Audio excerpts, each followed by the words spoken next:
नमस्कार प्रिय दर्शकों, एक सजावटी प्लेट है अनार का फूल।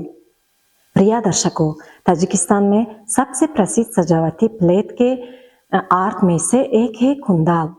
कुंदाल को सजाने के लिए कलाकार इस्लामिक और जियोमेट्रिक शेप को उपयोग करते हैं। राष्ट्रीय संग्रहालय के चित्रकला विभाग के स्थायी हॉल में कुंदाल की सजावटी प्लेट प्रदर्शन पर है, जो ताजिक के सबसे प्रसिद्ध कलाकारों का काम है। अहमदोव रहीम ताजिक के सबसे प्रसिद्ध कलाकार माना जाता है, जिन्होंने 1928 में मिर्जो रहमत ओलीमोव के आर्ट स्कूल में पढ़ा था। उनकी सबसे सुंदर सजावटी प्लेट का नाम अनार का फूल है। सजावटी प्लेट के सेंटर में अनार दर्शाया गया है और उसके अंदर सोच के तौर पर चित्रित किया गया है।